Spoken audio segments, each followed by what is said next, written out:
Okay. Is that it? Grit No Grind podcast? I think so. All right. So I think I'm gonna start. I'm just gonna start having an unbiased. Well, I would say everyone's biased to a point, but I have no team. I just love the sport of soccer so much that I wanted to start getting my own little podcast for it and start talking about it and seeing what other people have to say to what I say and hear other people's opinions on what's going on. Because right now I'm just looking at these games and they're absolutely ridiculous what's going on. Now they implemented VAR uh, in the Premier League.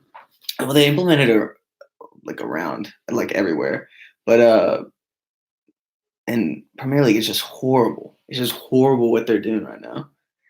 They're going and they're just like they know what we fans want to see. They know we want the clear and obvious offsides, and like if there's something wrong with it, we want that to be what's getting called back. We don't want these like millimeter games coming in and out of deciding, like, oh, was his toe offsides and trying to figure out. And for some reason, like, it always comes back to like one team, Liverpool, a lot, which people are now saying Liverpool, which is kind of funny, but you see them saying how Liverpool like get the more benefit of the doubt. A lot of teams do get the benefit of the doubt. Liverpool does seem a little bit more, but it is just irritating in that sense. And then you have delusional fans online just saying, "Oh no, it's not it's fine, it worked fine." I don't understand how VAR can't work in certain ways, and works in other ways. Like I remember earlier this season, it was like an issue with for Man City and Liverpool, where Trent Alexander-Arnold's arm is literally extended out by him, and they don't call it, and then they have one by his side, and they don't call that, and that made sense because it was like, oh, natural positioning, and then they start calling some that are natural positionings, and it makes absolutely no sense. And I don't know, I don't know if they're doing this on purpose just to make issues, or if they're just incompetent at their jobs right now. Like someone needs to get in and like give them a strict definition and guidelines of what's going on. And I think that would make everything all better, but it would still have issues. I mean, there's still issues in every sport, which is, gives problems to like, if there is corruption or if there isn't, who knows, you know. But I want to talk about some games, too, like some teams we see too. I just don't want to make this all sad, but some great teams we see coming along. We have, oh, so Liverpool's already great. Liverpool is the top one right now. Liverpool's going crazy. Even if they weren't getting these lucky calls, they would be killing it right now. They would absolutely be going insane, and like their team is just immense right now. They have Salah, Mane, Fabinho. I'm not going to say or name the whole team like VVD. Everyone's going crazy right now, and they're just unstoppable. Even if someone wanted to, like, even if they didn't have some luck of the refs right now, they'd still be at where they are, the top of the league, and it's all well deserved. Tottenham without Pochettino really shows how great Pochettino was for that club. Pochettino was incredible, killing it right there. Just absolute, like people were seeing these results and they're like, golly, Pochettino must be doing something bad. And then now they got Jose Mourinho in there, who's known as a special one, doing great things. Yet still he's having trouble finding form with his team. And it's incredible, like how what's going on back there, because you just don't even know like what's their main issue, what's the issues that's coming down. I think an issue they have right now with Mourinho is relying too much on Aurier. Like relying too much on Aurier is just not something you need to be doing right now. It's especially he's a very erratic player, which is what is part of his play style. But right now, I'm saying for Aurier, you can't, and then you can't just mainly play through him, because then he can get shut down because he's erratic. And then you can't have just Vertonghen on the left back. The man said before in the past he hates that position, and you're playing him there. It makes no sense. And I get you kind of want it to come back to a three at the back kind of when Aurier goes forward, but that's just not a good look right there. That's just not good for that's an easily detectable issue right there. I'd say Man City's looking pretty good too, but they just they get a string of bad looks. It's tough. Their defense isn't good. That's the main thing. Everything else is good. They just have injuries in the back. and they're having to play like Fernandinho is like 34, 35, CDM as a center half, and he's doing the best he can, and but it's just not working out too much right now. Hopefully they get. Hopefully, people want to see them do good. I think Pep's a really likable guy. People just always want Pep to do well, and hopefully we'll see a turnaround as the games continue coming. I think. Norwich right now. So this is crazy right here.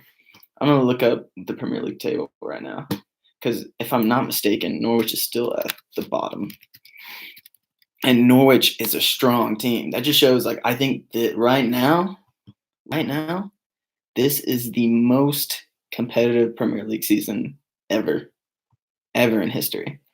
Norwich are at the bottom, and they're a crazy good team.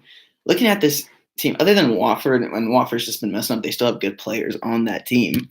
Other than them, and even including them, there's not a single bad team in the Premier League. You have Sheffield United at 8. What?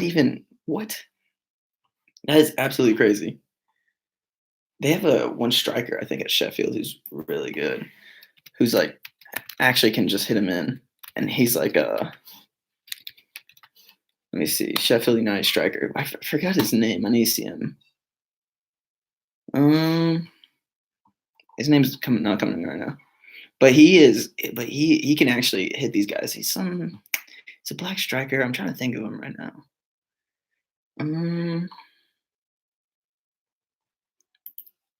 I have no clue. That's the one thing I hate about these like websites. Oh, Muse. He's the guy. He can just rip him out of nowhere. I hate these like websites for like Sky Sports and stuff, because for some reason, if I want to look up something I'm an American, so if I want to look up something for NFL, I could just go straight up and look it up, and it would immediately pull up. I have to look up something for like soccer. I have to look at something on like Sky Sports or whatever. It'll take like an hour and a half to get through. There's just so many ads. It takes a while for it to like actually register. It's ridiculous. But yeah, I'd say that Muse guy is really good. They have their whole team is just like a bunch of people you don't really, not big names, but people that are like consistent that you can rely on, which is incredible.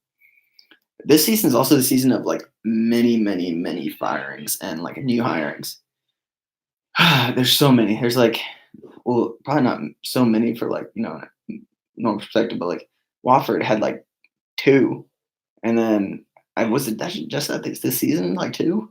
And then you had Arsenal, who got rid of Unai Emery and brought in Mikel Arteta, which is looking good so far. The new Arsenal under Arteta is looking great.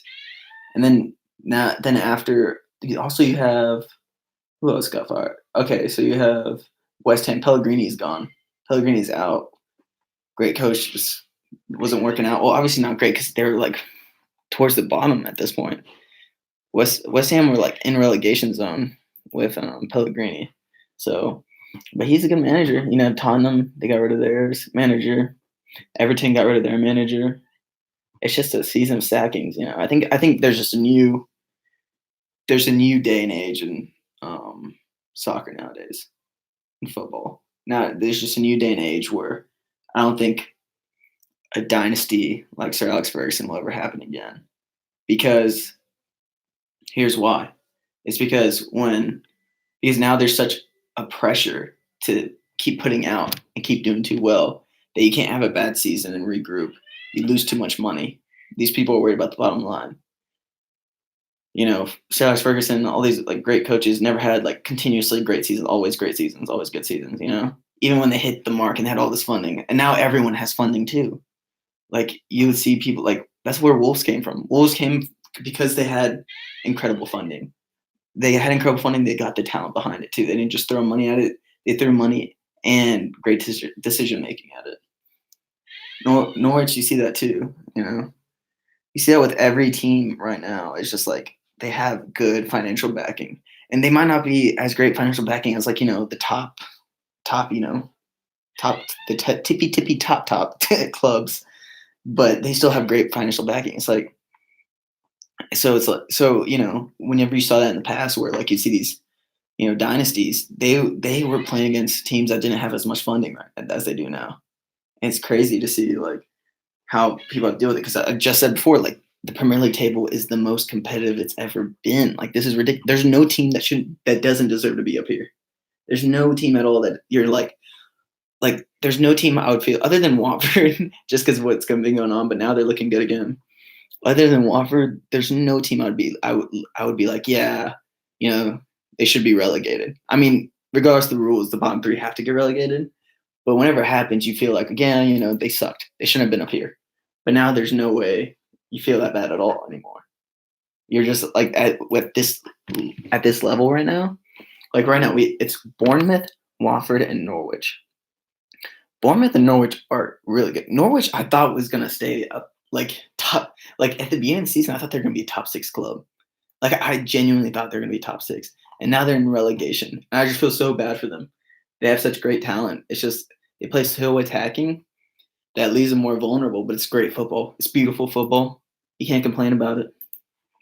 All right, so I'm not gonna go too long on this. It's my first episode. I don't want to bore you to death, my one viewer out there. But but yeah, I'm gonna keep trying to do these. I'm gonna try to do these. I think what I'm gonna try and do is like go over the matches each week and give my thoughts and opinions on how people played, how well they played. If you come along this out there and you like it and you want to like give your opinion, go ahead, drop it, contact me, send it in here, type it up, let me know, and we can get this ball rolling. All right.